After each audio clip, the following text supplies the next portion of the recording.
Hoy quiero invitarte a jugar al supongamos. Un supongamos, así se llamaba. El juego, yo lo jugaba con mi vecinita de al lado, que teníamos abajo de la parra de la casa de ella. Ella tenía un desparramo de juguetes y cosas así. Entonces de repente ella proponía, decía, vamos a jugar a un supongamos. Vamos a jugar a un supongamos. Dice, un supongamos que yo soy la mamá y vos sos el papá, ¿eh? Y entonces empezaba a armar la comida y qué sé yo. Y de grande me di cuenta que jugando al un supongamos, ella hacía todo y yo me quedaba como una figura de alcanzame esto, alcanzame lo otro. Después de 50 años de casado, te digo que el juego ese era un juego de realismo realmente sorprendente. Ahora yo quisiera proponerte en ese nivel de juego, porque el nivel de juego, cuando uno juega, y cuando uno juega de niño, el juego no es simplemente una actividad sin ningún provecho. No para nada. Los juegos de los niños, no para nada, son una actividad sin sentido. Tanto es así que muchas de las pruebas judiciales en casos que envuelven niños se resuelven a través de una técnica que inventó un tal Gesell, que es hacer jugar a los niños y escuchar un relato, ¿cómo se diría? Un segundo relato que va acompañando lo que los niños hacen y donde sale, sin que se lo propongan, los conflictos duros y las cosas difíciles que no se animarían a verbalizar. En el caso de hoy, yo quiero proponerte a que juguemos cómo sería la vida sin Dios. Supongamos que Dios se cansara del universo, cosa que no tendría falta de lógica, y de repente dijera, bueno, está bien, que el universo se arregle, hagan lo que quieran, yo no intervengo más. Y entonces Dios se fuera, o Dios desapareciera por alguna razón y no hubiera la posibilidad de tener ningún trato con Él. ¿Cómo sería la vida? Vamos a empezar por el lado ventajoso. Bueno, una ventaja que habría es que podríamos hacer cualquier cosa.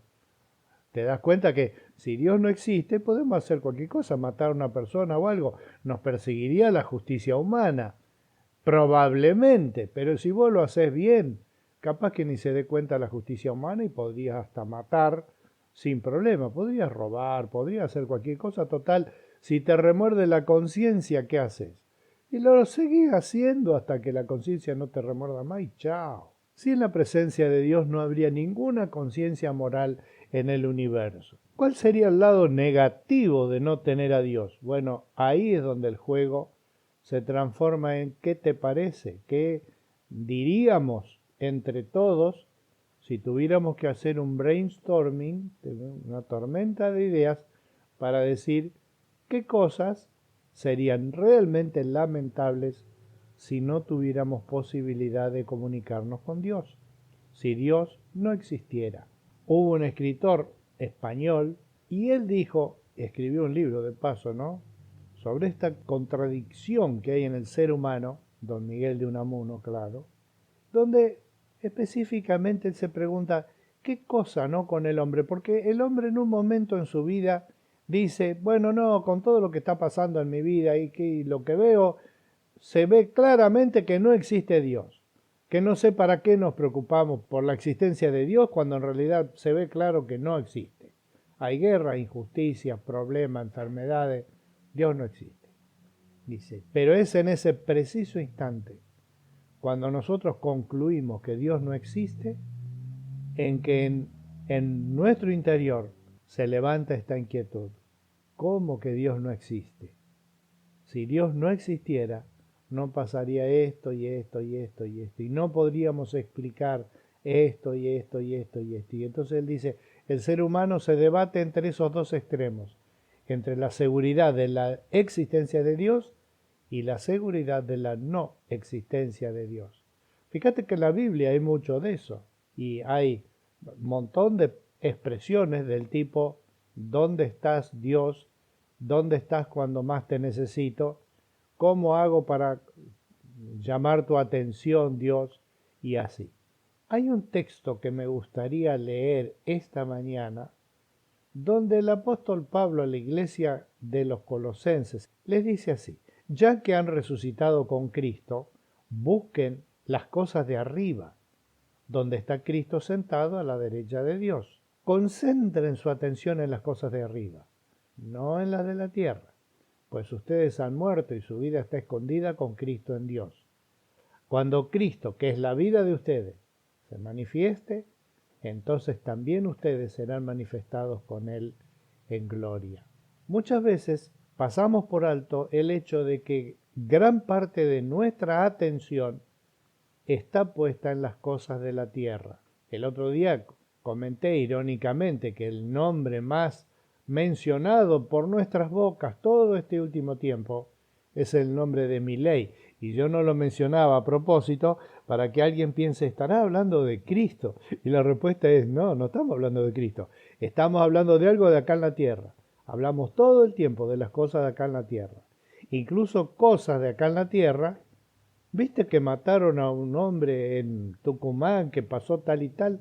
Sí, a eso le damos atención. Ahora, ¿qué quiere decirme Dios?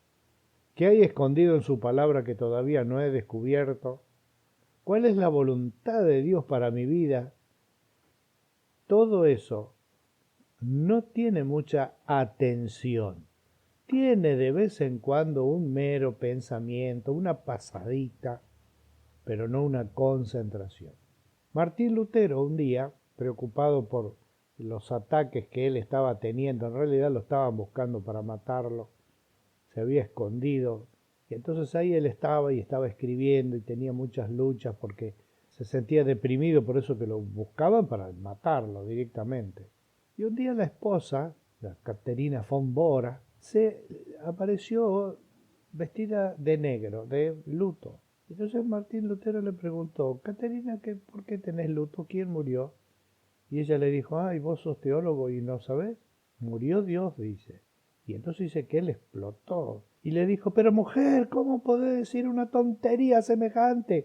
¿Cómo va a morir Dios? Es imposible que Dios se muera. Y entonces ella le clavó la estocada que tenía preparada y le dijo, Martín, entonces si Dios no está muerto, ¿por qué vos estás tan deprimido?